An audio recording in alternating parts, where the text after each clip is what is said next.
Welcome to the July 18th, 2024 Planning Commission hearing. I will call the hearing to order at 1:05 p.m. Ms. Johnson, can we have a roll call vote, please? Thank you, Chair Bauke. I'll take roll call. Chair Bauke. Chair Bauke. Here. Vice Chair Wardlow. Here. Commissioner Barnwell. Here. Commissioner Boss. Present. Commissioner DeLuccio. Here. Commissioner Lodge. Here. Commissioner Wiscombe. Here. We have a quorum. Thank you.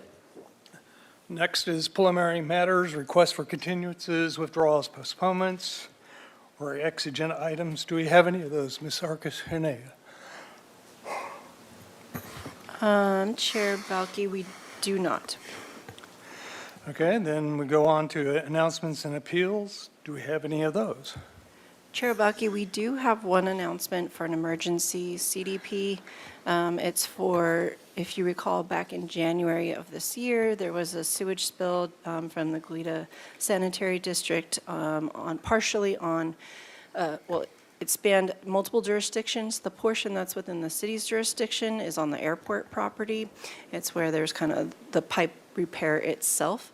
So that work, they've submitted for emergency coastal development permit. That's been issued. We're announcing that today. It will be followed by a formal CDP application per the requirements of Title 28. So you will be seeing that in the future. Okay, thank you. So next on our agenda, but we don't have any planning commission minutes or resolutions, so we will pass that item. Next is public comments pertaining to items not on the agenda. Do we have any speaker slips or anybody online? Thank you, Chair Bauke. At this time, I don't have any speaker slips, and I'm not seeing anyone in the room, so we'll go ahead and move to virtual public comment. If you wish to speak on Zoom at this time, you can raise your hand and we'll call on you. I'm not seeing any hands raised, and we didn't receive any general written correspondence, so we'll turn it back over to you, Chair Bauke. Okay, so moving on with our agenda, next is a new item, which is the Harbor 5-year review. Where the Planning Commission is asked to review the extent and nature of the uses in the harbor and shoreline area of the harbor commercial HC zone regarding the adequacy of coastal dependent uses, harbor primary uses, the definition of that, in relationship to ocean-related and visitor-serving uses in order to assure that the harbor remains a working harbor. Before I get started, does anybody have any ex parte communication they need to disclose? I see none. So moving on, we will start off with the staff presentation. I believe we have Cesar Barrios here with the Waterfront Business Manager.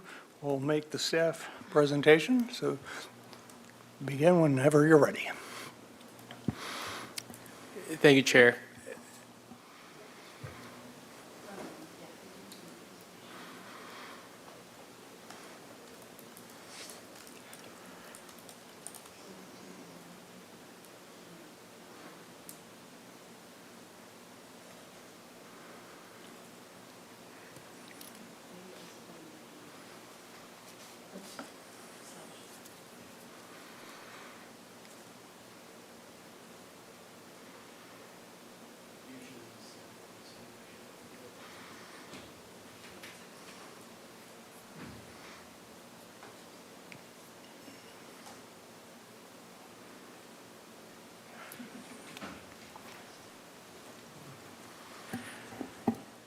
Apologies, Chair. I had a little technical difficulty there.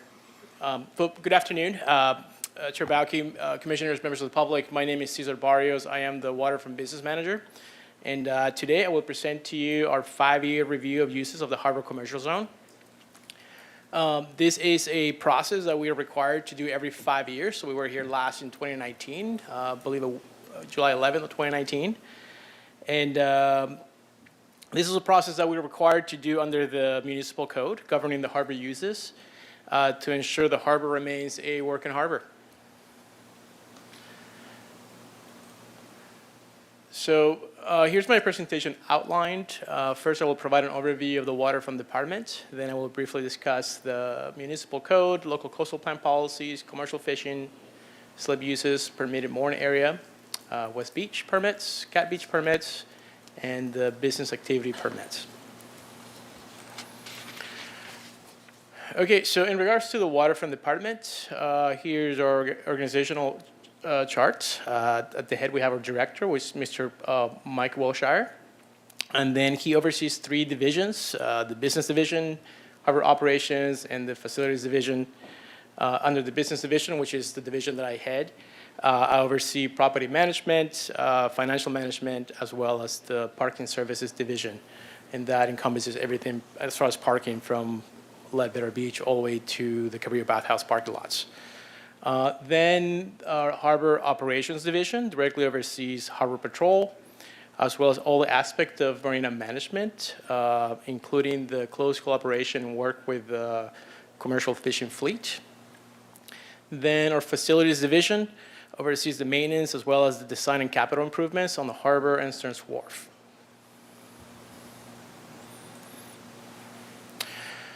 As far as staffing goes, the waterfront department has 46 permanent staff, 3 managers, 5 supervisors, about 10 harbor patrol officers, though we're about to hire another like 2 or 3 since we have some movement within the division. And then about 28 general employees and 30 to 70 hourly employees between parking and facilities. And here's a photo of our harbor patrol unit with our director. Okay, so to begin, the municipal code 28.70.030D has a number of requirements, and one of them is to continue to allow the harbor to remain a working harbor. This is something that we handle with great pride. We've been doing this for many, many years, many of my predecessors, and as far as the harbor has been a harbor, we've been dutiful in continuing this process. So this municipal code requires the waterfront department to review extent and nature of existing uses in the harbor commercial zone. And then first, as part of this process, this past March 21st, we presented this similar presentation and report to the Harbor Commission, which they approved and moved forward to your commission for review. And then from here, we would take this we provide a report to the Coastal Commission for the review and comments. So here you have the Harbor Commercial Zone. The area is located just west of Harbor Way, south of Shoreline and Cabrillo, and all the way to Stearns Wharf with a little bit of the east area there on the ocean side of Stearns Wharf. What's not included right here is a mooring area that we'll talk about soon here, but right to the here's my cursor. In that area, we have a mooring, seasonal, permanent mooring field that's managed by the city as well, the waterfront department. So in the 2019 local coastal plan identifies and defines ocean-dependent as primary uses and ocean-related and visitor serving as secondary uses with the intent of ensuring the harbor remains a working harbor. This report reviews lease changes, slip uses, commercial fishing, and other harbor and waterfront-related uses. So when we start, for example, a lease through an RFP process, to select a new tenant, usually we'll go down these steps and we would go in this order as far as selecting a new tenant in accordance to how the specific lease it's defined. As far as ocean-dependent uses, these are uses that ensure the harbor will remain a working harbor. Uses range from boat mooring and marine-related government facilities to boatyard repairs, repair facilities, and services necessary to maintain an ocean-dependent commercial activity within the harbor. Currently, we have 20 ocean-dependent uses. They occupy about 16,000 square feet of interior space and about 176,012 square feet of exterior space. In the last 5 years, we haven't had any changes, so there are no changes to report under this category.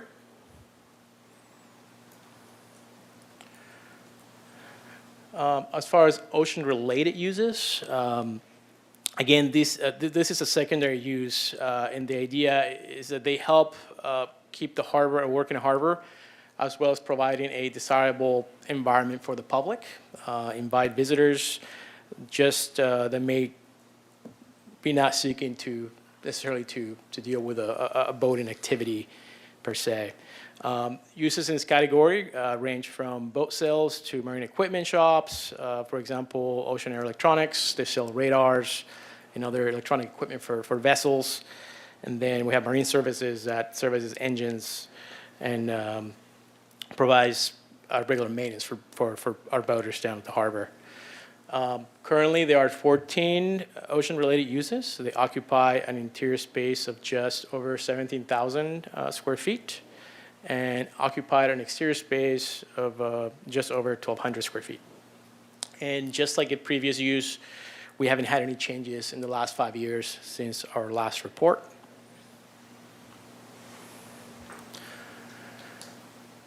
And then the third category is visitor serving uses, which is also considered secondary. And these primarily consist of restaurants and retail stores along the harbor and Stearns Wharf. These primarily consist of, currently we have 13 visitor serving uses. They occupy almost 21,000 square feet of space. That'll be interior space and just over 4,000 of exterior square footage. And just like the other two categories, in the last 5 years, we have not had any changes. So overall, we have not had any changes in uses since the last time we met with your commission.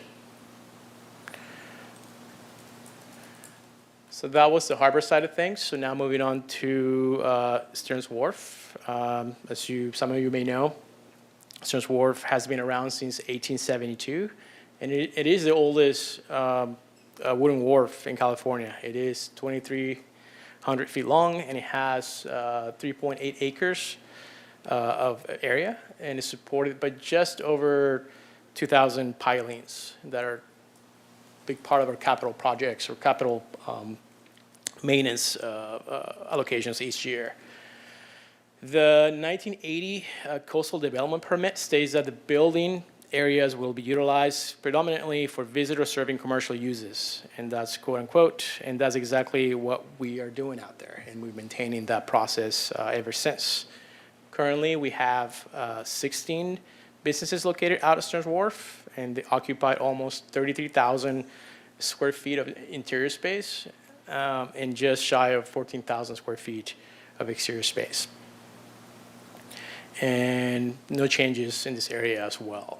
And again, this is not specifically a category, but I wanted to bring it up in a different slide just to give you some perspective between the harbor and the wharf. So in regards to leases, I added this. We haven't presented this to you in the past, but just wanted to give you an idea of the upcoming leases that we have in the next years, in the next 5 years. So we have 26 harbor leases and 8 Stearns Wharf leases that will expire within this period. It is anticipated that most of the tenants will renew their leases. And again, during the leasing process, the department will naturally evaluate each lease, ensure that the tenants are in good standing, and this is in accordance with the local coastal plan as well as the city leasing criteria. Currently, I did not point this out right here because it hasn't taken effect, but we have two businesses, one on the harbor and one on the wharf, that are in the process of new ownership. This is through a lease assignment process. So not necessarily because their lease is up and the city's going to RFP, but just when this business is turned over, generally somebody retires, a business owner retires, and they sell the business to someone else within it's a private transaction. And then we present this to Harbor Commission, and then eventually goes to City Council for final approval. And right here, you have a list of leases that were reviewed by the Harbor Commission in the last 5 years. So since the last time we met, we've gone through all these leases, and these are all reviewed and approved by the Harbor Commission and approved by City Council.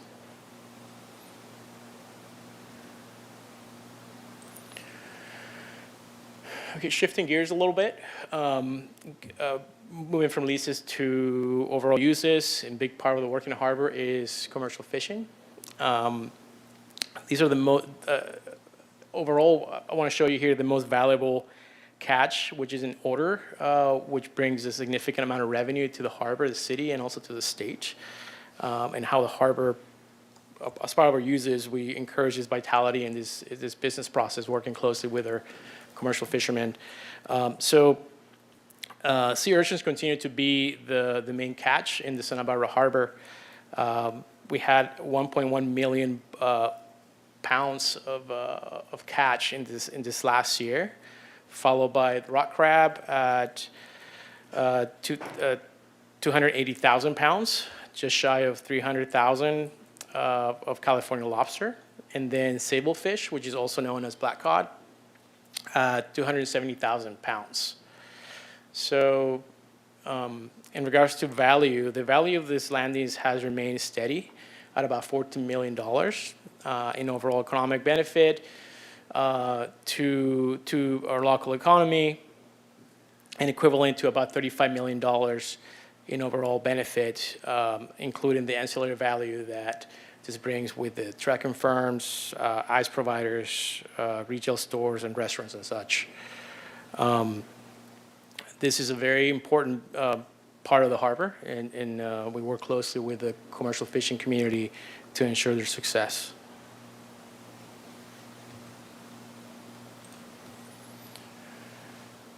Okay, so next we have our slip uses, so boat slips. We have 4 different marinas in the harbor, 1, 2, 3, and 4. And we have a total of 1,143 slips. Of those, 983 are recreational slips. Currently, we have 83 assigned as liveaboards, and we have anywhere between 60 and 82 being used by commercial fishing vessels. And then 20 to 30 are considered other commercial uses, which includes BAPs, which is our business activity permits. These are boat charters, folks that own a private slip. They have a private vessel that they have the qualifications to captain a vessel and take people out sailing, sport fishing, and such. They fall under that category, and generally we have about 12 of those. Then about 64 being used as miscellaneous. Those are visitor vessels, so if all the visitors that we generally attract throughout the summer, they come in and check in similar to a hotel system. They call in on the radio, or they pull up to our comm dock, and our patrol or our counter staff will assist them in checking in for the night. They can stay up to 28 days without accruing extra fees. And that falls under that category. Then we have yacht broker slips, which are now about 14 of them. And then we have some federal and local vessels, like NOAA vessels. We have Coast Guard, we have the Blackfin, as you're aware, and other government vessels that may come in on a temporary basis.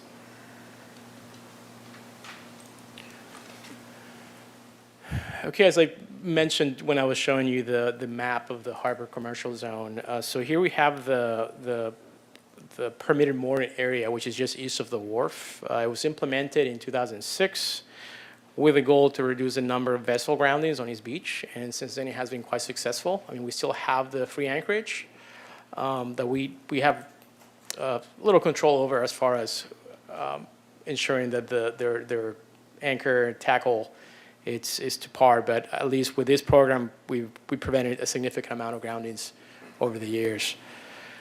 At this time, the area was selected. At that time, the area was selected to allow folks to moor year-round. So that means they don't have to move like they do, like with the free anchorage. They have to move from the summer to the winter anchorage every year. This area is permanent, and vessels don't have to move around.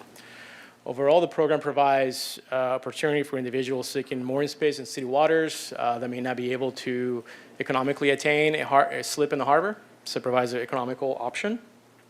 And Right now, we have about 20 vessels taking advantage of this anchorage out of 46 sites.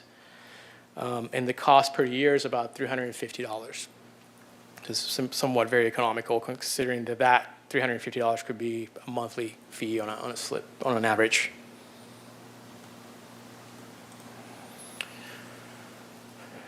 Okay, next is the West Beach Permit Program.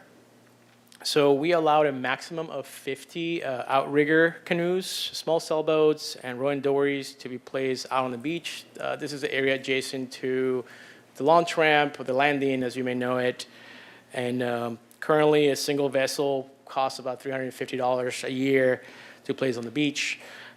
We also have 6 outrigger racks permits. These are generally going to clubs. We have very active outrigging club community within this area, so they really take advantage of this. And if you've been around the area around March, when the permits are available, folks usually lined up outside the door the night before to get the permits for the following morning. It's like getting concert tickets. On to Cat Beach, officially known as Catamaran Beach, which is just east of Ledbetter Beach. We have a maximum, we provide a maximum of 65 permits to park their vessels on the beach. And this is something you see this time of the year. It's just east of Ledbetter. These permits are available, as mentioned, from March, and the season ends in October. And the cost is pretty nominal, considering the length of time that we allow vessels to remain there at $350. And currently we have 29 catamarans at this location. And a little minor change with all the swell we had this past winter season, we had to relocate some of these vessels to the same area, just because of the change with the sand and the ice plants basically being gone. We have to relocate some of these vessels to the area closest to the maintenance yard, as you see the fencing within that space, to better accommodate and keep them from getting hit by the waves, because right now there's no natural protection along that coast. On to the business activity permits, also known as BAPs. So this program started back in 1972 and continues to this day. So what this program did, it established rules and guidelines for individuals who have no fixed place to do business or lease space within the harbor district. And they wish to do business within the marina. These could be folks that work out of their vehicles in a single operator type business. It could be mechanics, boat washers, varnishers, and such. This has been a very successful program. And one of the most important components with this is that through this program, we are able to vet all the individuals that work within the harbor, ensuring they have the proper insurance, they have a city business license, and all the requirements necessary to conduct business not only in the city but also in the harbor, and also to ensure they follow all the environmental requirements that are set forth by the state and the city, and also by the federal government within the harbor uses. So currently we have 67 BAPs, and the cost per year for a service type BAP, which is the folks that would clean up a boat, is $50 a year. So it's very nominal, in addition for them to having to provide the insurance and the licensing. For kayak charters or boat charter BAPs, those cost $500 per year, and the permits are issued from August 1st through July of each year. So right now we're pretty much in that cycle.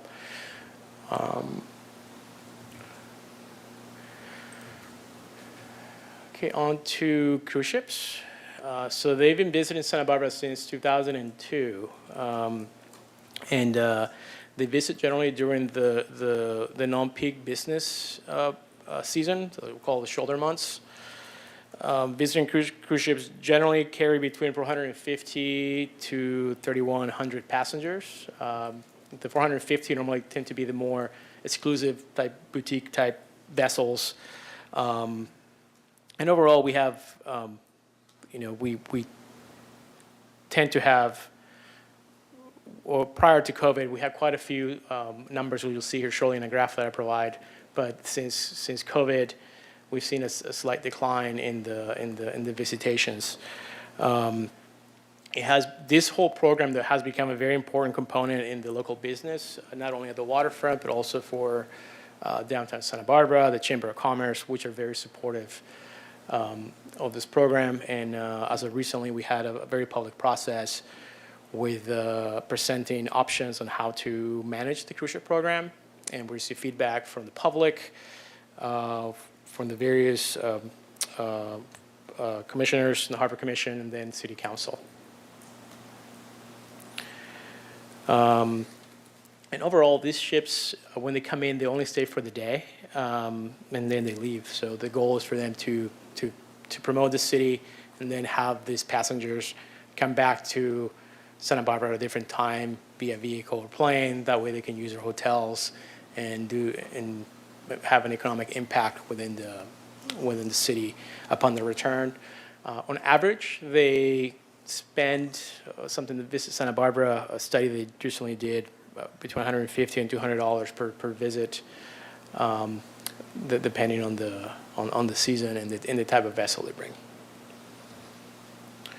So right here's a graph with a broader history of the cruise ship program. We averaged about 23 visits prior to 2019, and then as you can see there in 21, the industry completely came down to a halt because of the pandemic.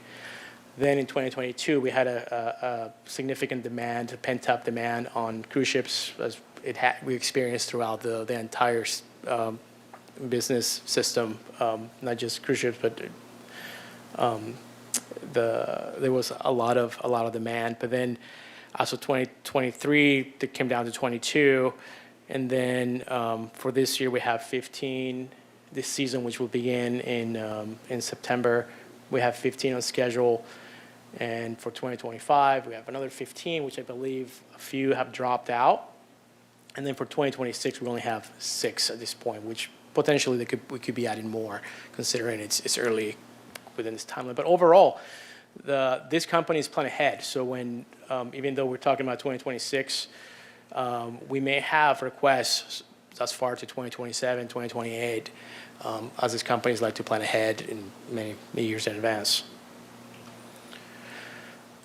So to conclude, we go through this every 5 years, and we have come up that we determined that we were meeting the requirements of the municipal code as far as ensuring the harbor remains a working harbor. We are in line with the local coastal plan and with the current mix of uses of the harbor, and we continue to work closely to make sure that the harbor remains a working harbor as it is right now. And with that, I'll be happy to answer any questions or take any comments. Thank you very much. Okay. Megan, just a procedural thing. Should we do our questions in the normal order? Should we have public comment first? I think opening it up for public comment, I would stick with the normal order, I guess. Right, okay, so we're going to do public comments. If we have any comment slips, either in person or virtually, let's have that, and then we'll proceed to our commissioners' questions. Thank you, Chair Balke. At this time, I haven't received any speaker slips, and I'm not seeing anyone in the room. So I'll go ahead and move to virtual public comment. If you wish to speak on Zoom at this time, you can raise your hand and we'll call on you. I'm not seeing any hands raised, and we didn't receive any written correspondence for this item, so I'll turn it back over to you, Chair Balke. Okay, so we'll go to the question period. Commissioner Wiscombe is first. Thank you, Mr. Chair. Thank you for the presentation, Mr. Barros. Appreciate it. It was a good presentation. So I want to go to the Harbor Commission staff report that we received as our staff report in the packet. So first on page, let me start on page 2, just down here. You describe the, hold on. No, I'm on the wrong report. I got to go to the other one, sorry. Here it is. Okay, so I'm on page 2 of the Harbor Commission staff report dated March 21, 2024. And on page 2, you have ocean-related uses and visitor-serving uses. And you basically say the same thing for both, that these are uses that ensure that the harbor remains a working harbor as well as providing a desirable environment for the public. You say that under both of those categories. So what are some definitions of the difference for, I mean, I get visitor serving uses, but there's categories that, how do you categorize them? Do you have key words or something that you use? Chair Bauke, Commissioner Wishcombe, not necessarily. I mean, we have ocean-dependent, ocean-related, and then visitor serving. So I'm just looking at ocean-related and visitor serving. the difference between the two, ocean-related will be basically the Maritime Museum, as an example. They are maritime, but they're a museum, so it's not really an essential need for a harbor, but it is ocean-related. Visitor serving will be a restaurant that provides visitor serving services. So, for example, without naming a restaurant, could be one of the coffee shops, something that could operate elsewhere in the city and not necessarily be dependent on the harbor itself, that is serving the public and the visitors. Okay, so visitor serving are not necessarily depending upon the harbor. Okay. I'm just looking at what's under visitor serving. You've got the harbor market. It seems to me that would be something, I'm not trying to pick away at this, but it seems to me that that's something that boaters would use, and it might be more ocean-related. But, so I was just wondering if you had specific ways to do it, since you've got the same sentence in both of these. Yeah, so what I would describe as this, so for example, the harbor, the example of the harbor market, yeah, it does serve the harbor community, but a business like a harbor market, let's name aside, it is a convenience store type market, could equally function somewhere outside of the harbor without having any detrimental impact if it's not working in the harbor. So it is serving the harbor community, just like a restaurant it is down in the harbor, but it's not necessarily dependent of a harbor. So if we pull that business and we place it somewhere else outside of the harbor, it would likely, with the right business model, succeed. Okay. In contrast, Yeah. if you pull No, I understand the other side of that coin, yeah. Thank That's you. fine. Thank you for that answer. I probably don't agree with you about the harbor market, but that's okay. I just use that as an example. Okay, and then on page 3 of this report, which is 12 of 23 in our thing, let's see, where are we here? Oh, you've got the category expiring leases and vacancies. Okay, so we have a large number, I think, of expiring leases within the next 5 years. Would you agree with that? Yeah? That is correct, yes. Yeah, okay. And then, so who decides the renewal recommendations within your department? Within the department, Mm-hmm. it will be, all stars at my desk, Mm-hmm. and then waterfront director. Then from there, we go to the harbor commission, but ultimately is approved by the city council. Okay, and do you, as a process, well, first of all, let me ask, is there a wait list for businesses that want to be on the harbor, in the harbor? There used to be, because I've been to this report before, so.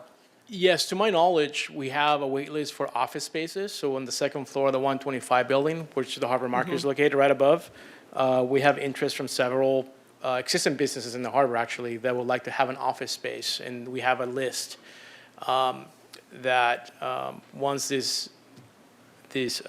space becomes available, if it does, when the lease is up, and when we choose not to renew the existing tenant, then we will go to an RFP process. So even though we have a list, the lease is not assigned just because of order of the list. We assign it based on what best fits that location, and also with the feedback from the Harbor, with the Harbor Commission leasing subcommittee. Okay. So you don't really look at opening up the process every time you have a lease? Opening up, in other words, I'm thinking of the boathouse. You know, the county opened up the process on their leases. What's it called, at Cabrillo Bathhouse, that process got opened up to lease. And I know the boathouse, I don't know how the restaurant at the Bathhouse is doing, but it seems crowded all the time, but the boathouse did phenomenally better than the Brown Pelican did. So that's what I'm getting at. You know, there might be an opportunity here to increase revenue, and I'm just asking you if you're actually looking at that when you do have a lease that comes. We do, and we look at the entire history of the business process. I mean, based on the basic term requirements of a lease, they have to pay their rent, and then from there they have a percentage rent that they each pay to the city, to the waterfront Right. department. But the requirement is for them to not hit a default phase, or basically follow all the terms stated within their lease. If we see a business that is not succeeding, we do approach that likely. We'd like to take a proactive approach and bring this up to the actual business and say, hey, this is not, we're seeing a decline in numbers. Your lease is up in 2 or 3 years, and then how we can pivot from this and improve your business process. If we don't see an improvement, we have the ability to go to an RFP process. And generally with that, we like to take this to the Harbor Commission to ultimately make that determination. So will be a staff recommendation to the Harbor Commission leasing subcommittee that will be formed to help make that determination. Okay, so you go to the Harbor Commission for recommendations on whether you should have an RFP process. Is that what you're saying? That is correct. Okay. If it's open, that'll be a very public process. That way, it's not up to one individual to decide that who's getting the next, or per se, like the list that you speak of. Yeah, we have a list, but that list is basically just to notify individuals that a lease is up for renewal, and to throw their hat per se in the ring there to get into the space that's available. Fortunately, with the waterfront, we don't have a lot of turnover. For the last 20 years, we have very little turnover. The last one that was significant was the Sea Landing, and their lease was up, and as we all know, there were circumstances that did not put that tenant at the time in good standing. So through Harbor Commission, then Council, we took that process to an RFP. Okay, thank you for that answer. I appreciate that. Okay, and then I want to move on to commercial fishing, which is, again, on page 12 of 23, or page 3 of the Harbor Commission report. You say that there's an ongoing trend in decreased landings. So what is the cause of the ongoing trend in decreased landings? Commissioner Wiscombe, I will not speak on an expert point of view, but per basically hearsay, it's based on just trends out in the fishing industry as far as the water warming up. For example, there's the kelp being affected by the warming of the waters, which as a function of not having kelp, there's no food for sea urchins and so forth. And then the ongoing changes in the patterns of how the animals in the water behave and may not be just available within the areas normally fished. So define the term landings then, because maybe I'm not.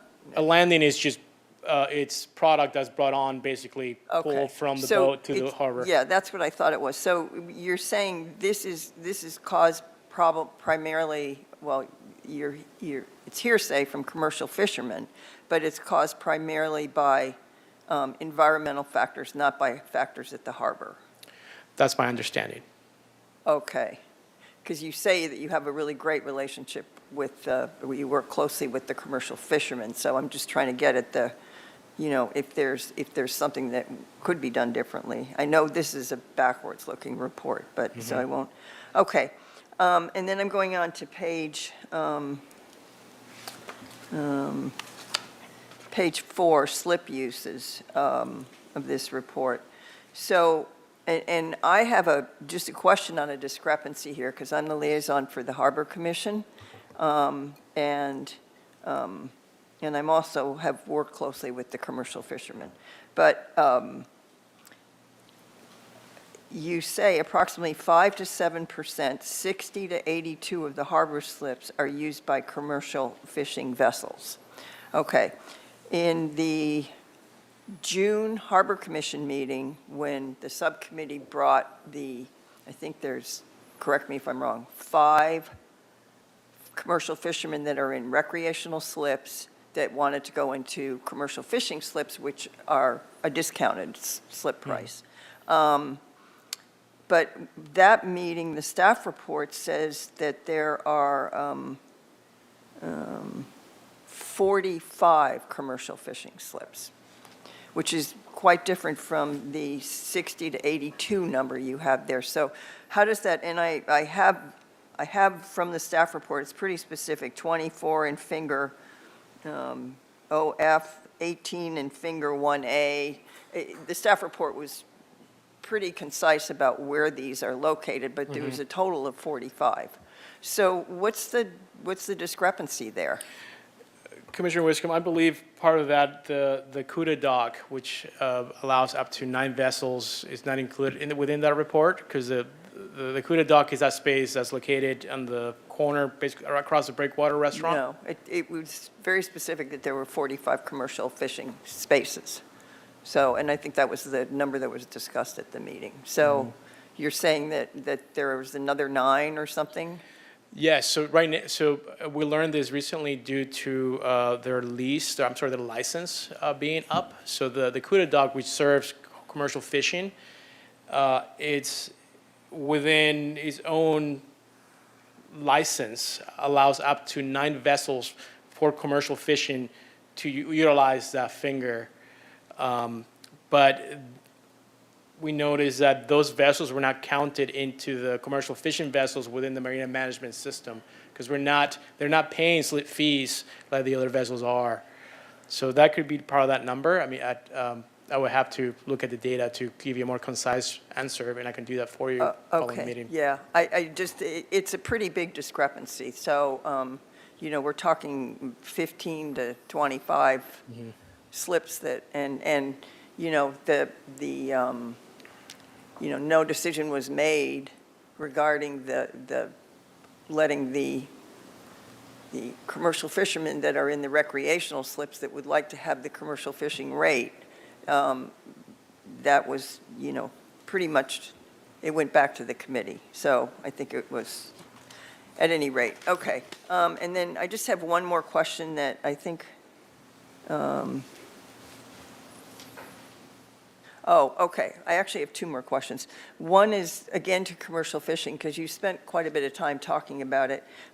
So what's the department doing? The revenue is very good from commercial fishing. And what's the department doing to elevate the commercial fishing business to higher monetary benefits for the harbor? Is anything being done to do that? Currently, we are working closely with the Harbor Commission. It has been a topic of discussion with the commissioners and also with CFSB on how to encourage or promote the fishing industry within the harbor. At this point, we don't have any concrete plans. I know that we provided some financial incentives. Yes, you did, per council's direction, yes. Correct. That's correct. Yeah, that was several years ago, and council was pretty clear on how they felt about the commercial fishing industry. So I'm just wondering what specific benefits you were, or what you were doing to elevate them, to help them even bring in more monetary value to the city. Yeah, this time, I mean, I can't speak to anything specifically. I know that we consistently work with them to ensure their success. I mean, we do not only serve the commercial fishing fleet, but we also serve recreational and independent businesses in the harbor. So as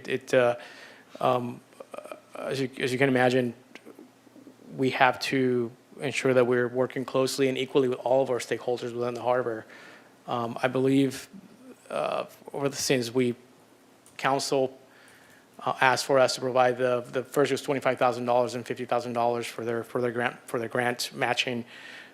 We've been going through that process as it is right now. They have not spent all those funds yet, so we still have $50,000 in their account that they're able to use. And I know that CFSB has been working with Santa Barbara City College to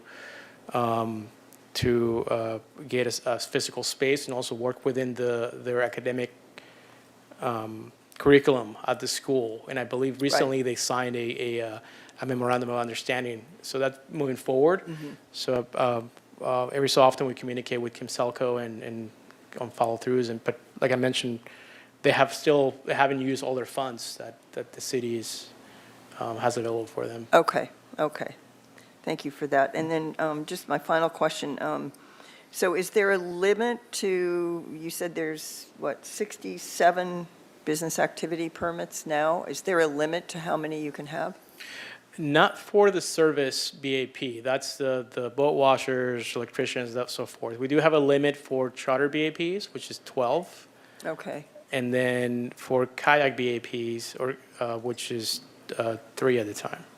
Okay, so things that need equipment, that bigger equipment, you have limits on then, yeah. Right, they have a greater impact in the public space. Right. These folks, even though we have the 64, a lot of them only come to town a few times a year, depending on the type of activity they do. So maybe from out of the city, you just want to make sure that everybody that does business within the harbor has their business activity permit. Great, okay. Thank you very much for answering my questions. Thank you, Mr. Chair, I'm done.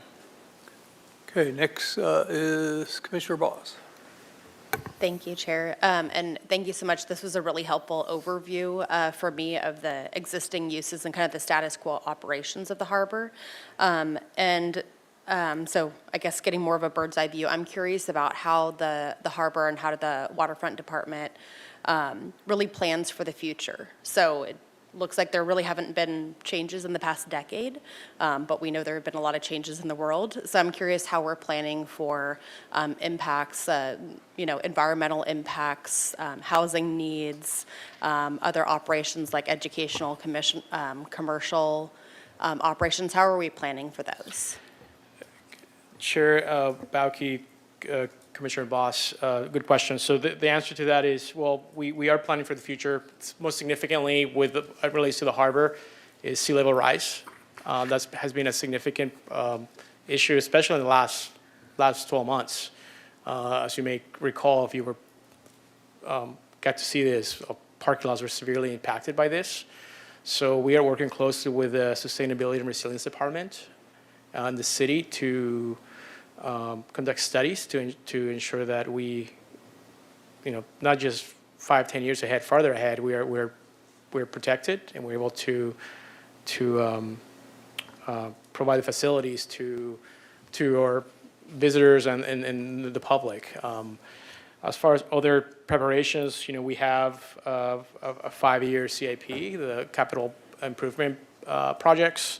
So we plan ahead, even though we generally present 3 to 5 years. Internally, we're thinking 7 years ahead to ensure that we can maintain our facilities and have the funding for that. That includes replacing the marinas. Something we have in the pipeline is the replacement of marinas 2 and 3. So about under 20 years ago, we replaced Marina 1. And that we got a loan through the boating and waterways folks, and we're able to complete that marina project. And then now we're saving to do Marina 2 and 3. And any environment that's above seawater is significantly affected. It's exponentially affected, not just in the harbor, also the wharf, and so forth. Thank you. So really planning for a sea level rise, so planning to move maybe the parking lots elsewhere or protective measures. And what about the uses? So just thinking about the uses really haven't changed, I think, much in the past decade. So I'm curious about how we might change the uses, and how are you being proactive in thinking ahead about the uses, whether it's additional office space needed, housing needed, any other research spaces, or other retail visitor services? How are you planning for those, and what does that look like? That's a good question. In that, a lot of it is dictated by demand as well. I mean, and also things have changed since the Harbor Master Plan back in 1991. And then in 2019, we have the coastal plan. We are seeing a change even post-pandemic of like I would say a change of the guard on business ownership. We have some long-term leases that are basically switching or being reassigned to other folks that come with different ideas. So currently, we are working with one business on a potential change of use in the harbor. This will have to go through the Coastal Commission to get that approval. So, but we haven't really planned on making changes as far, because we haven't seen a specific need to do that, considering how the harbor functions. I think right now we're based on this report, we are meeting the requirements and we're satisfied with what we have, but always rely on the various commissions, either Planning Commission, Harbor Commission, to provide feedback. Kind of seeing this from an outside point of view. As far as our uses, at this time they are to par with our process. So I want to make sure I'm understanding correctly. So you don't necessarily evaluate the uses. It's really just the leases are renewed unless somebody decides to not renew. But you're not evaluating and maybe talking to other harbors or among the industry of like, how can we make this improve economic development, meet our housing needs? I don't know if you've heard about that need, but that's a big need in our community. Certainly, and thank you for clarifying your question. So as far as economical development within the harbor, we do that constantly. We're in constant communication, myself with our business owners. Normally the winter times are very tough for folks that work down at the harbor, businesses, because we're a function of the weather, especially we did not have the best weather in the last 6 months. So we are consistently working with our tenants and also outside harbors. For example, 2 weeks ago, the director and us 3 managers went down to the Ventura Harbor and met with their business team and shared some ideas as how they do things, because they're a little different than we are, but we have a lot of commonality, especially with them down there. They're very lease management heavy. So how do they process and how do they get their funding? Because for us, as the waterfront, we are an enterprise fund, so we have 2 main sources of revenue, just parking and slips, and then leases. But the leases are tied to long-term agreements. So if there's a change in the economy, like we've seen recently, it's tough for us to count on the lease change to meet that demand. At the same time, if we have leases that are non-revenue generating, that could be a significant impact to our budget and our harbor economy as well. And how long are the leases typically? Typically 5 years, depending on the type of business. Some of the old like long-standing leases will be larger restaurants that we have in the harbor over 10 years, but that's something that it's within industry standards, so we're trying to basically meet that need. Also, we take into account the investment the businesses are doing within the building themselves. So if someone's making $1 million, $2 million investment in a building, likely they're going to request a more longer lease. Right. Thank you. And when the leases are being renewed, is it pretty much just a duplicate of the previous lease, or at that time are you making changes to it depending on how the business has been going and what the needs are as projected in the next 5 years or so? We do, yes. So we do make changes based on it could be a percentage rent increase, not increase, but a rent increase based on just market value. So we like to evaluate where where we are, especially if we have a longer lease hasn't been renewed in 10, 15 years. We'd like to revisit and see where we are. I mean, oftentimes we could even talk to other entities within the city, like the airport. They carry a lot of leases, or hire a consultant to help us determine what is the best equitable way to move on with the lease. But they are reviewed and discussed widely with the Harbor Commission as well as the subcommittees. And then I'd also asked about housing. Can you talk a little bit about that in the harbor? Housing, we do have liveaboards in the harbor. I mean, it comprises of 10% of our total slips in the harbor. And those have decreased in recent years, right? It has. We used to be at capacity, I think, within the last 10 years, and now we're not quite capacity. Somewhere in my report, I have that information. And how are we increasing it? Or how are we working to increase it? To basically, how do we promote? We actually don't promote the liveaboard option. I mean, it comes organically to the users of the harbor. Living in the harbor is not something that like an average person that's not familiar to boating would generally do. So it has come up as an alternative to housing. I mean, if you look at the cost of living being on a vessel in the harbor as opposed to an apartment in Santa Barbara is very significant. We've gotten that question before. We try not to look at the option to live aboard a vessel as necessarily as a housing, because it's basically, it is a vessel. I mean, we do have a few exceptions in the harbor as far as houseboats, but those are the exceptions. But overall, to my understanding, we don't promote that as a housing option. I mean, it comes naturally. Thank you. I appreciate that explanation. And then what about housing off of a boat, but in the harbor area? Within the harbor commercial zone, we don't have any zoning for housing, and it's not something we've considered in the past. It hasn't been brought up to our attention, at least not within my scope within the last year and a half since I've been doing this job. So it's a need, but the city, we haven't evaluated making a change there, even with our recent housing element. It has not come to my attention. I have to defer to Megan. Excuse me, Chair Balke, Commissioner. One of the reasons for that is the zoning and the coastal overlay. So in the coastal zone, for the Coastal Act, the primary use is coastal access for the public. So housing is not considered a ultimate or primary goal in the coastal zone.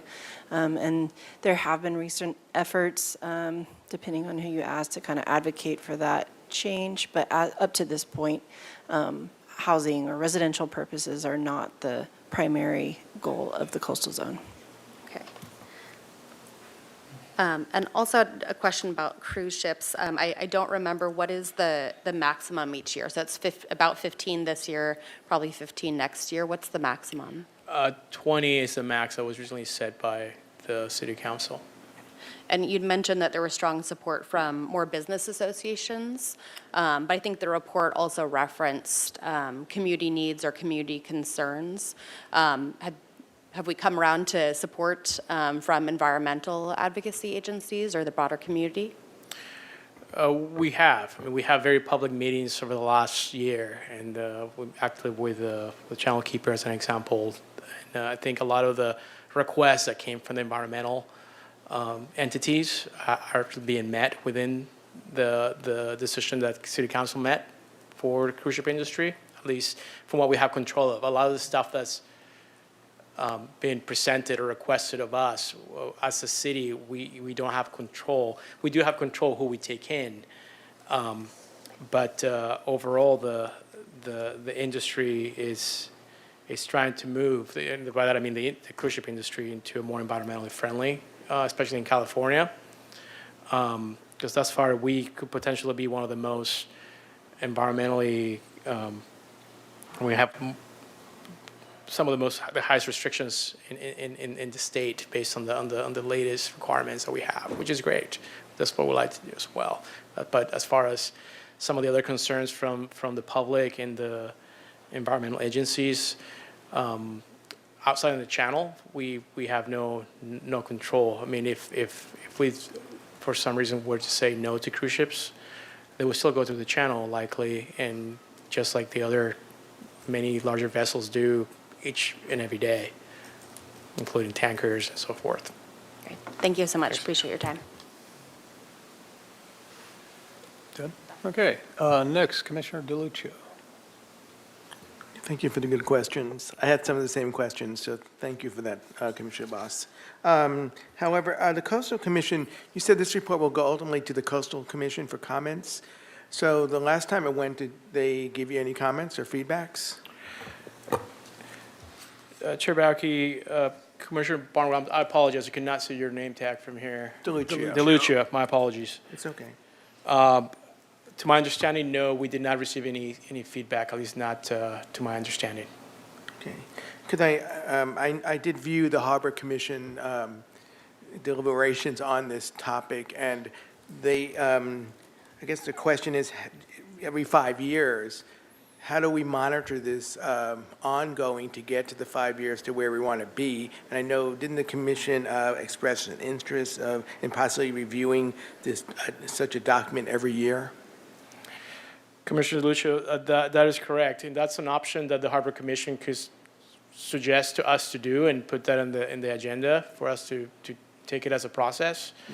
To my understanding, that it hasn't been a request as of yet.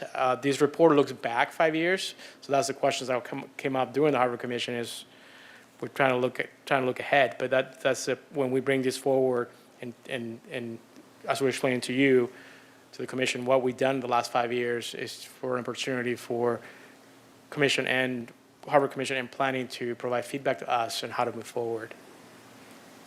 Was that something you would entertain in the future, perhaps? Having the Harbor Commission review a document every year? If that's what the Harbor Commission would request of staff, we would consider that. But you are reviewing internally yourselves, staff is, that are on track? That's correct. We're on track. Okay, I mean, yep. thank you. And then the other thing about the cruise ships, you made a comment about how, by attracting the cruise ships, the Chamber and the Visitors Bureau made a comment that they come back, people come back, bring more economic dollars to the city of Santa Barbara. Is there such studies to that, or is that just hearsay? Commissioner DeLucia, I believe they recently released a study, and I apologize for not having that in front of me, but there is some data that was recently provided from Visit Santa Barbara and the Chamber. So I'll be happy to forward that to you once back to my desk. Thank you. I'd be curious to see that. And how do you guys determine the permit rates? Of course, permits, you have a schedule of fees. How is that determined? So first off, we try to follow market value. So we recently went up from $10 to $15 per. Are you talking about cruise ships? No, permits for the, you give slips out and, business permits and all that. How do you determine the cost for them? Generally is increases based on percentage market increases or demands as well. Like as of recent, we've had as a city, as a department, being an enterprise fund, significant increases to our allocated costs and insurance. Mm-hmm. So as a function of that, we have to make budget. And as I previously mentioned, we have two methods to meet budget, and that is to increase either parking, slip fees. Not a whole lot of room with leases because they're long term. So oftentimes unless we decide to pull out of reserve, which is not ideal, we provide options to the Harbor Commission as to how to move forward. So we can increase fees by X% to make sure that we can meet all of our financial needs, mm-hmm. or we cut services, or we pull from reserves. So we have options, but generally, if we raise fees and we stay within the market value, generally is the option that we take, and that's basically the case in point of what happened this year. So it's a difficult balancing act. Yes. The other question is, you talk about BAPs, the business or the activity permits. So I noticed that if you go to the harbor on a Saturday, there's, you can buy fish over there. Are those, how's that work out? Are those, the people that are selling the fish, is that part of the, do they get BAP permits? They're commercial fishermen, and they have through their the commercial fishermen in Santa Barbara, they have an agreement with the department to operate and sell their fish, their catch from the pier. But yeah, they don't have necessarily their BAPs to do that. Another question is, I know there's 1,143 slips, right? 1,143 slips, and then you indicated how many are 983, for example, are recreational, 80, and et cetera. You know, are those, do they stay in their lanes? Like, there's different lanes for, you know, commercial fishing, other commercial, you know, I guess there's miscellaneous ones. Are they, can you move them from, I don't know, up to recreational from miscellaneous, or do they all need to stay in their same, are they allocated where they need to stay?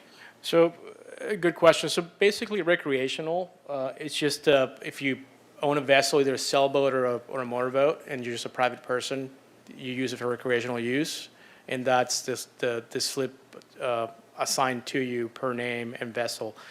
For example, the miscellaneous are technically the same slips, are just being used for something else, being used to accommodate visiting vessels and such. So if somebody's a visitor and they want to be assigned, bring their boat in and get a permanent place in Santa Barbara, they can be assigned a slip if they work with a broker with the city. That's how you would change that.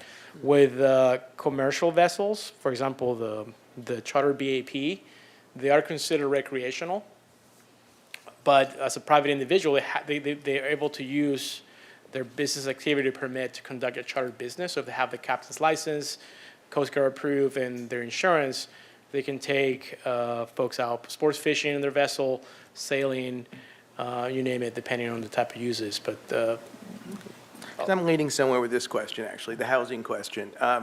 There used to be 100, I guess, liveaboard slips. Now there's 83. How high can that go up to? it's 10% of the number. That's per municipal code. So that's a typical number among other, harbors? I believe so. And then the final question is it practical to have housing, we want housing, besides liveaboard housing, with the sea level rise, to build housing? That question is a bit outside of my level of expertise. May I have to defer the question? If you Commissioner DeLucia, through the chair. Yeah, that's a quite a question. I know there are sustainability and resilience is working with the waterfront department to plan for sea level rise adaptation in the harbor areas and other shoreline areas. If anything, to my knowledge, is that, we'll be losing territory that we can plan for long term. And I think the priority is first having, utilities and services, city serving services moved out of those areas first. We certainly wouldn't want to build new housing in those areas, but also, in other areas you build houses over water. So things can be engineered, but I don't think we have, the expertise to answer that fully. Thank you. And thank you for your question, for entertaining my questions, and for an excellent report. Thank you. Okay, next, Commissioner Lodge.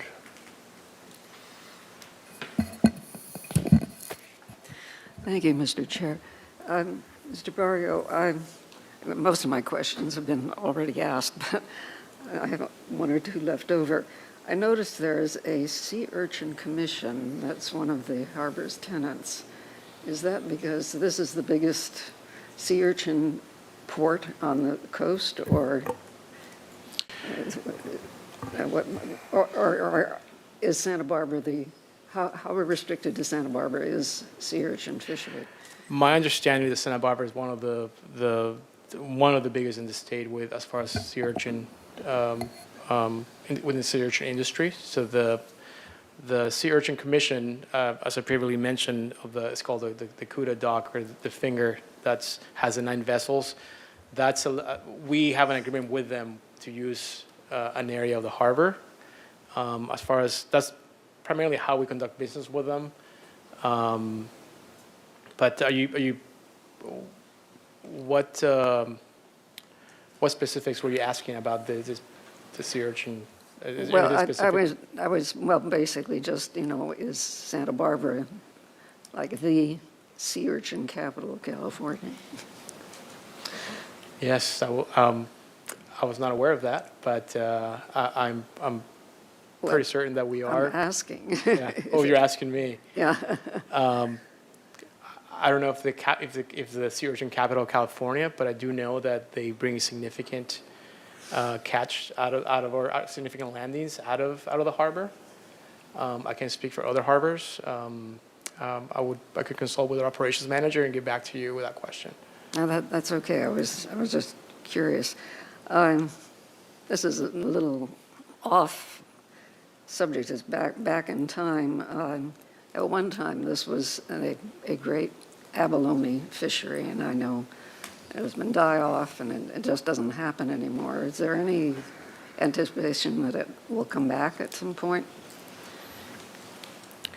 Commissioner Lodge, I don't have any knowledge of that aspect.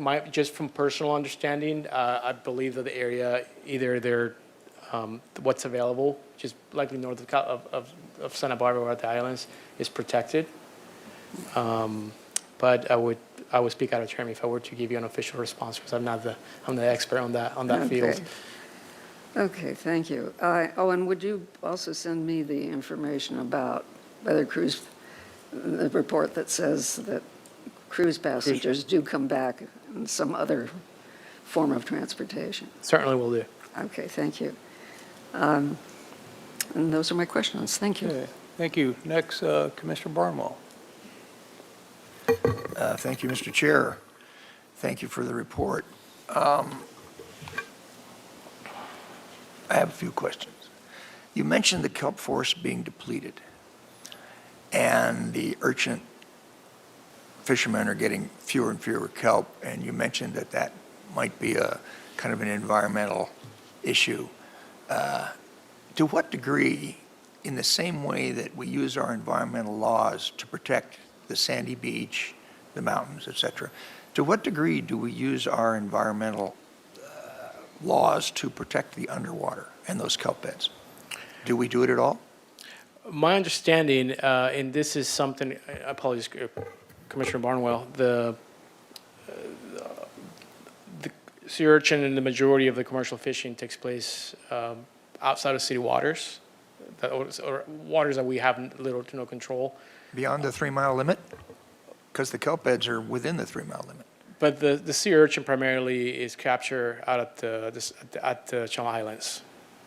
Okay. Mm-hmm. But to your point, there are environmental protections in place. What the state generally does, they rotate areas of where fish or sea urchin can be harvested.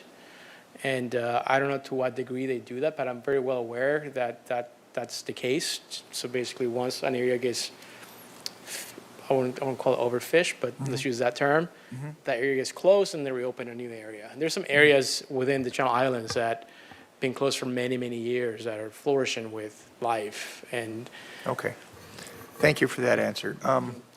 Years and years ago, now to stick to these environmental issues, years and years ago, there was a move to put a blue line inland on the sidewalk to mark where the tidal intrusion would come if we had sea rise. It met with a lot of opposition from the brokerage community who didn't want to sell property that was going to be underwater in a few years. But to what degree is the Harbor Commission doing some proactive public outreach in that regard so that people will really understand where is this? Your report talks about the problems associated with intrusion.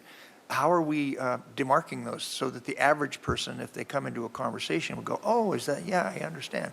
Because right now, I don't think the average person is understanding how we as a city and a harbor commission are looking forward into the future for that issue. Commissioner Barnwell, good question. And I believe at the time, since the time that those blue lines were proposed, and I recall seeing them, so they did take, I believe they were delineated out in the neighborhoods. Since then, the situation has quite changed. That's just my perception on this, considering, as an example, what the events that we had this past winter season with water intrusion and flooding in the parking lots. Yeah. So we're actively working with our resilience department on a high sea level rise study to determine what are those lines. Beyond that, I know it's on the forefront of some of our concerns as a department and as a city on how to address those issues, but Okay. it's a very fluid situation. Well, I think that's an important thing, and that's a public outreach thing. I know that the United States Coast Guard's #1 issue, when asked by the president, how do you rank the Coast Guard's job and what's the most important thing? Sea level rise was by far the most important as far as they were concerned. So whatever we can do, I think, to expand that to the general public would be to our advantage. I want to go back to the housing issue and kind of support what has already been said, but there is nowhere in the city that we would accept not using housing for housing. In fact, it is the city's policy to be cautious about ADUs where we take an existing month-to-month rental and turn it into a nightly rental, because it is very, very important that we have as much housing as we possibly can. So it seems to me that that should be something that should not be just casually allowed to move up or down, but that the Harbor Commission should be actively supporting the overall need for housing. And I've known dozens of people who've lived on those boats over my time in Santa Barbara. And it was surprising how they were stewards of the harbor at 3 o'clock in the morning. And it was a valuable asset to the overall harbor that they lived there. So I would suggest that we recalibrate how we're treating that housing issue. You mentioned that it was in the city charter, the 10%. Is that in the city charter, or is that a Harbor Commission conclusion? You said 10% of the slips were to liveaboards. Is that correct? That's correct. And you say that number is in the city charter? I believe, yes. Oh, okay. Hard to move that one around. Anyway, I think we should be very cognizant of what it means to have housing. And also to go back to Ms. Arcienaga's comment about it's not allowed in the Coastal Commission. There is a new wave, which will probably appear in the next 5 to 8 years, where housing will be allowed in the Coastal Commission. But you're right, it isn't now. Just a clarification, it's not that it's not allowed, it's not the primary. Right, correct. Yeah. All right, it will soon Primary become goal, one of I the guess I should primaries. say. The budget, all the money from the harbor goes to the enterprise fund, is that correct? That's correct. Okay. Do your leases include annual CPI increases? Yes. You referred to the Stearns Wharf and Harbor area, from the Stearns Wharf to the harbor, as a commercial zone. When you say that, does it have a city zoning? Is it a C2? What is that zoned as? Your map up on there had a big area and you called it a commercial. That's C3.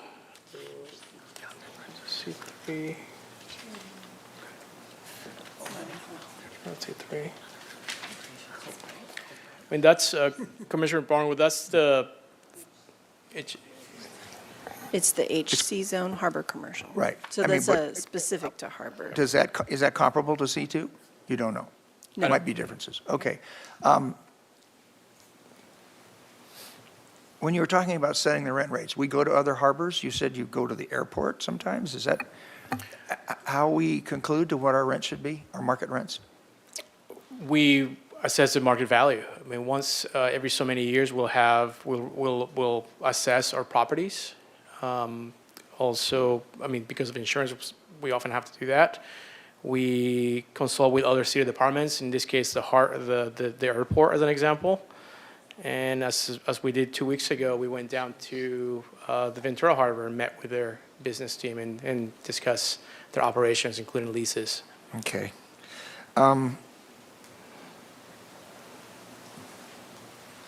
You spoke of the parking lots, but you didn't mention the yacht club parking lot. And on all of your lists associated with ocean-dependent, visitors serving ocean-related, the yacht club never comes up. Can you explain to me number one, is the yacht club paying market rent? They established in 2010, there's a schedule when that lease was negotiated. It goes all the way to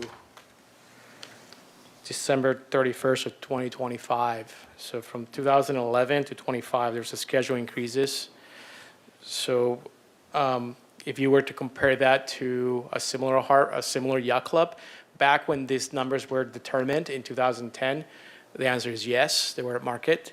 However, we've seen how volatile the market has been with properties, especially with private but also commercial properties. So right now we are at basically following the terms of their lease. And Well, you've mentioned the term of the lease, but are you suggesting that the square foot rent of the yacht club is comparable to the square foot rent of Brophy Brothers, for example? yes, definitely. It is. And what about the parking lot? The parking lot is now within that area. I mean, if you look at No, but it is their sole use. You can't Well- park there unless you're a member of the yacht club. So how is the rent determined on that space? So, and also to differentiate, we have a land lease with the yacht club as opposed to Brophy's. So Brophy's, they pay for the building use in addition to the land. For the yacht club, they're basically, it's their building. It's in the area. They maintain the parking lot, so we have no, it's our land. We're stewards of the land, but that is part of their land use and lease. Well, I want to refine this down to a fine powder. Are they paying rent for the parking lot in the same way, and is it market rent, in the same way that they're paying rent for their building? Well, they own the building, so they're paying rent for the space. So if you look at for the size for the lease area, that's what they're paying the rent for, which includes the parking lot. The building, they build the building. It's not property of the city as it is for any other building in the harbor. That's the only lease that we have. That's a land lease. So to answer your question, yes, they are paying rent for the parking lot because that's included within their lease space. They're not paying rent specifically for the building because the building is theirs. They build it. If for any reason they decide to not continue the lease, they have the right to take the building down and return it back to the city as it was as it was. And if we don't renew the land use, we have the right to tell them that you got to get rid of the building because the land's ours if we don't redo that. I don't want to get into those fine Yep. details. Okay, well, I'm glad to hear that they're paying market rent on that land that they're leasing. And I'd be curious to know at some later point off camera how you establish that lease rate for beachfront property and if it is at market. Commissioner Barnwell, we do have that data, so Okay. I will send that to you. We have exactly how that process went through back in 2010. Okay, thank you, Mr. Chair. Very welcome. Megan? Thank you, Chair Balke. I just wanted to clarify, just to the terms of residential uses in the harbor. The HC zone is very distinctly different than, it's not equivalent to the commercial zone, where with pyramid zoning, commercial is kind of, more open use and includes all other more restrictive uses, including housing. That's not true of the HC zone. It's very specific to ocean-dependent uses and the uses that you're seeing in this table.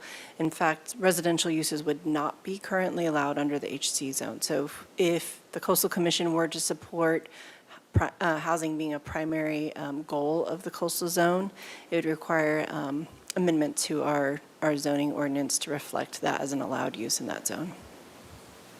Okay, thank you. Next, Commissioner Wardlow. Thank you, Chair Bauke, and thank you very much for this presentation. I appreciate the questions from my fellow commissioners, but I just have a few. So it sounds like overall the harbor has been kind of maintaining the status quo for a long time. What would you say is the kind of the biggest area of uses that you're looking to either expand or kind of enhance, or are we just trying to maintain exactly what we have?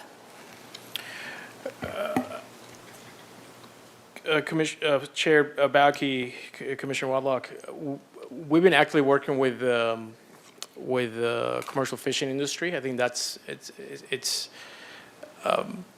in supporting them in their endeavors to expand, considering there's not a whole lot of room in the harbor. So they're working with, for example, with Santa Barbara City College to attain land and expand their activities and promote sustainable fishing. That's a big priority for us as well. As far as what we're doing to promote or maintain our operations in the harbor, I mean, we're working closely with our tenants to ensure the vitality of the harbor and continue the vitality of the harbor. We haven't looked at changing any uses. It's not something that we're proposing here. We have brought forward to the Harbor Commission or Council. But our interest is to ensure that our current uses are viable to the harbor, and they continue to do that. And in that, we're working closely with, I know the Visit Santa Barbara will be presenting to Council in the coming weeks on a proposal to do a study on the vitality and business, how to promote business within the city. And we, in addition to CFSB that was brought up in their report, we also requested they include our tenants, which wharf and harbor tenants, to work with them and get some guidance as far as how to move forward with promoting their businesses and ensure success. Because it's been a tough, since the pandemic, it's been, some of our businesses have recuperated fairly well, but others have not. So it sounds like it's about maintaining what we have and ensuring that the businesses we have now are doing better than they were post-pandemic, like this transition. That is correct. And again, we're tied to long-term leases too. So if the question is, are we planning to change anything, we have not considered that yet. We haven't found a need. Market is not dictating that as of yet. We're not getting requests for more research space, for example, or classroom space in that force, because we have some spaces like that we currently offer. So right now we're actively trying to work with our existing tenants and ensure they have vitality moving forward. Okay. You mentioned that you'd done a trip down to the Ventura Harbor to kind of learn best practices from them. As somebody that, loves this community, but I have never been to the islands, I am wondering, is there any consideration of having the ability, like what Ventura Harbor has, of, boats that take residents, tourists over to the islands? Are we considering that at all? Because I think that would be amazing. Obviously, I'm not an expert on this, and maybe there's reasons why we haven't considered that, but just wondering if that's in the realm of discussion or what the reasoning is of why we don't have that. Vice Chair Warlock, well, we do have that option in the Santa Barbara Harbor through a few businesses. We have primarily this Santa Barbara Landing. They offer boat charters and whale watching trips to the islands on a daily basis. But like the kind where you can go and like go camping and that kind I of thing, see. like what Ventura has. Because my understanding is like when I research, how do I go to the islands Right. and go camping or, go explore if I'm not I don't Yep. fish. I just want to go see the islands that I have to go to Ventura to do that. So I was just wondering, why we don't have a similar kind of service that Ventura Harbor does. And if we could consider doing that, given the lack of kind of change and innovation in the harbor over the last 10 years. That's a good question, but a lot of it has to do with proximity. Ventura, to get from Ventura to the islands is much faster than to get from Santa Barbara to the harbor, even a similar vessel. So from an economic and business perspective, if you're going to run that type of business, you're better off doing it from Ventura or Oxnard as opposed to Santa Barbara because you'll consume more fuel and basically will take you longer to do that just for a So it's trip. just a business thing, like nobody wants to do it because it doesn't make as much economic sense. That's my Like the understanding. It hasn't businesses. it hasn't been brought up. I Okay. mean, it's an option that we would definitely support, but it hasn't because I think as I mentioned, it's much faster to get to the islands from Ventura from Santa Barbara. But if somebody wanted to propose, we want to bring this to Santa Barbara and allow for, tourists and residents to be able to go visit the islands from Santa Barbara Harbor, that's something that you all would be open to.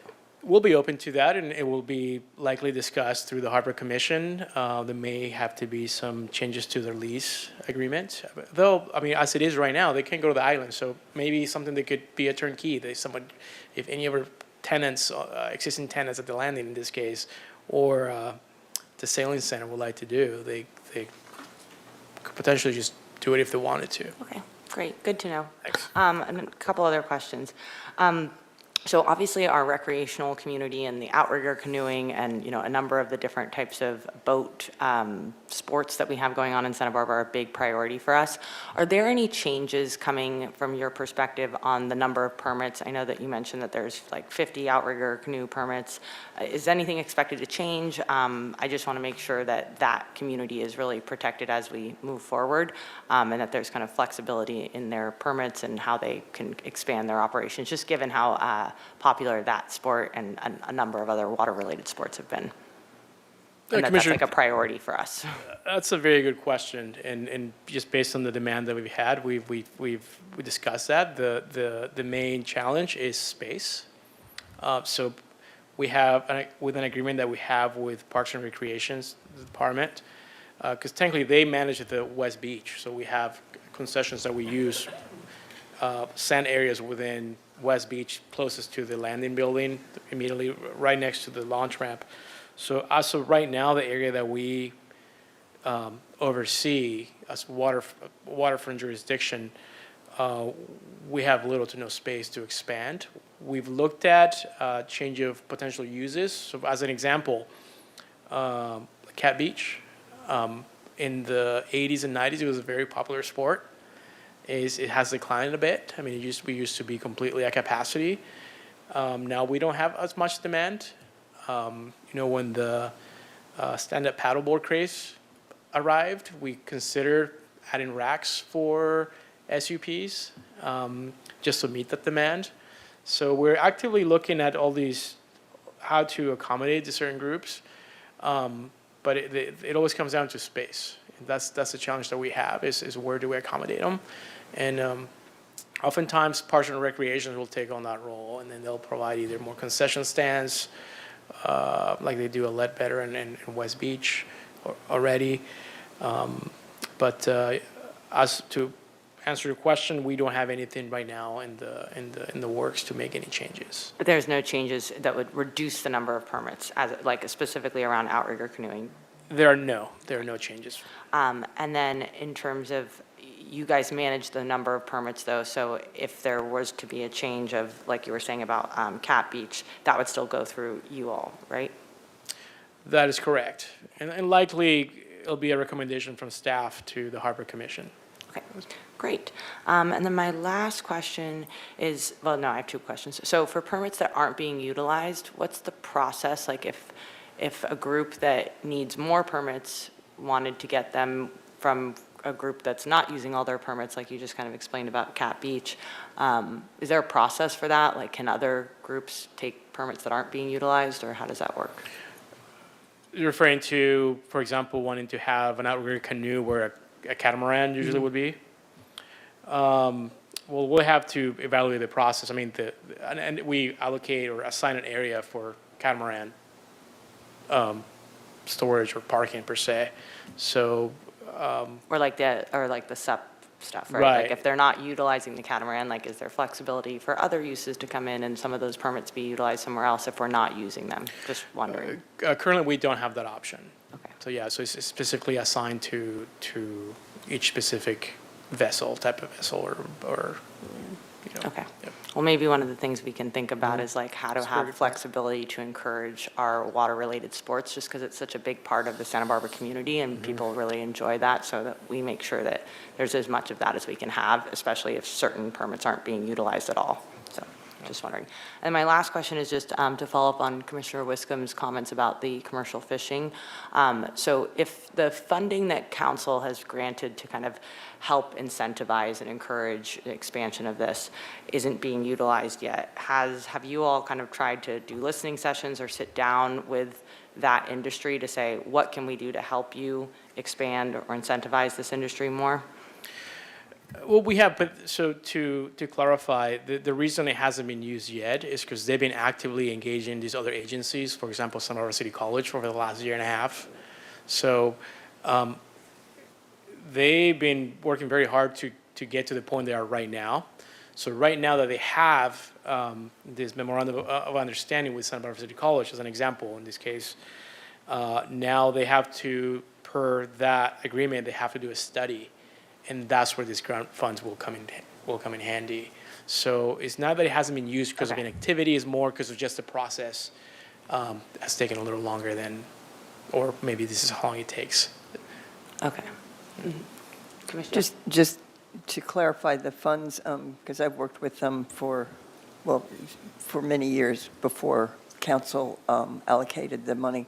The money is for a matching grant.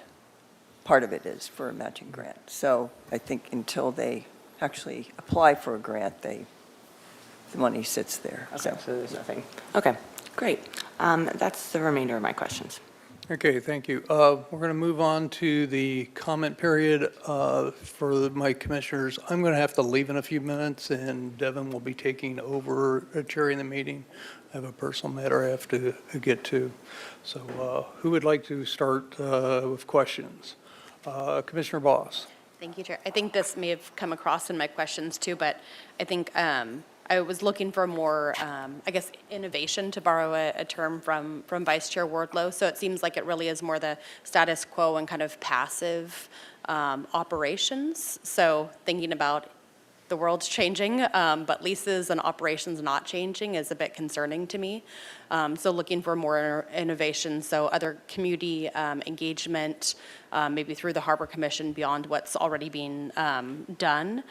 And really would like to hear, in whether it's the annual reports to the Harbor Commission or in the next 5 years, that businesses are thriving, and that there have been changes to make them thriving. And one of the opportunities to do that is, I think Commissioner Barnwell had a couple questions about the yacht club. And so knowing that that lease could change next year, that's a really exciting opportunity to respond to what may happen in the next 20 years with the environmental changes, but also just looking at that, the lease, the operation. So overall, just concerned about kind of the status quo and passive operations, and would like to see more innovation and hear that the businesses and the industries are really thriving. Okay, any other commissioners have comments? Commissioner Barnwell. I would like to emphasize what my fellow Commissioner Boss just said about, she used, I think the proper word is passive. The kind of things that we see up here are far more rigorous. And I think the Harbor Commission could take a little more of a rigorous approach. And as I mentioned, the housing, for example, but has been brought up by several of my commissioners, the leasing. And how are we being vigorous in that? And then also, I was involved with the Harbor Commission when we put in the street lights so that the people on the inland side at the hotels could cross the street and come to the harbor, because prior to that, when you stepped out onto the Cabrillo Boulevard, you saw Stearns Wharf, but you couldn't see anything down at the other side, so you never even went there. And now you can. Whatever we can do along that line, I think we should be thinking kind of blue sky rather than just doing what we did last year, because our harbor is a valuable asset, and I think we could probably do more with a little more rigorous rather than the passive approach. Thank you, Mr. Chair.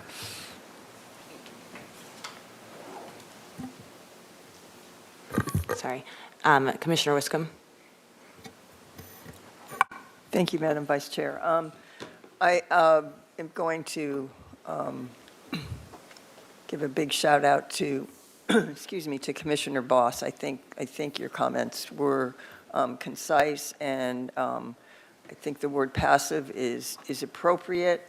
I think that there are tremendous opportunities at the harbor and the waterfront, and also tremendous opportunities with commercial fishermen that are not being addressed. And I commend you for the way the harbor does operate. I think it operates very well, but I sat here 5 years ago, and I feel like the report hasn't changed. Nothing has changed. And we had these same comments 5 years ago, that when you read this report, which is a look back, there's an opportunity to say, oh, that was really visionary. And we're not seeing it, and I think Commissioner Barnwell also said that. We're just not seeing it in the harbor operations. And I probably wouldn't say that if I hadn't seen it 5 years ago and it was the same thing. So, and back then, a lot of my fellow commissioners said exactly the same thing. And you weren't sitting there, Mr. Bart, so.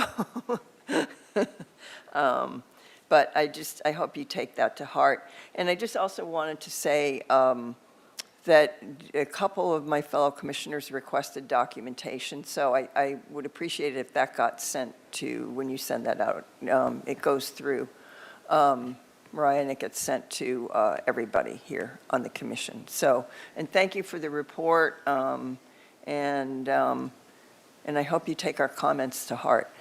And you probably have a good opportunity here with the leases that are coming up. I hope there's some opportunity to do some visionary work. Thank you. Thank you. Commissioner DeLucio? Yeah, I don't have much more to say. I mean, the report is acceptable to move on, when we make a motion to send it on to the Coastal Commission. I would use the word, maybe it's a little sleepy. The harbor is a little sleepy, and I actually, the good thing about when this stuff comes before us, it gave me an opportunity to engage a little with the Harbor Commission. I did view when it went before them in March, and they are a passionate group, I can tell, and they want to do more, I can see, and they have the ability to, and that's why I asked the question. It's not open the book every 5 years. They want to see it every year, and they actually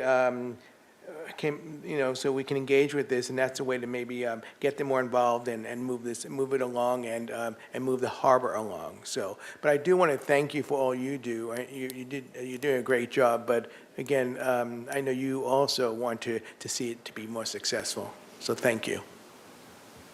Thank you. Do we have any other comments from other commissioners? Great. Well, I'll just share my final comments. I really appreciate the questions and comments raised by my fellow commissioners, specifically Commissioner Wiscombe and Commissioner Boss. I would agree that just, in understanding the totality of the presentation, that this does sound like what we're doing is maintaining the status quo, which, I love our harbor, but obviously there's always room for improvement. And so I hope that you will take our comments into consideration of how we can, to use Commissioner Wiscombe's word, be more visionary about how we can continue to improve and make Santa Barbara Harbor better.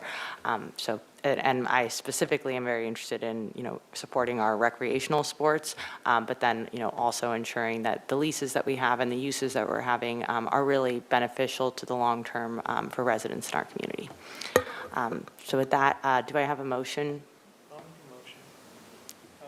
I'll make a motion that, that the reported I'll read it, even though I can probably just cite it.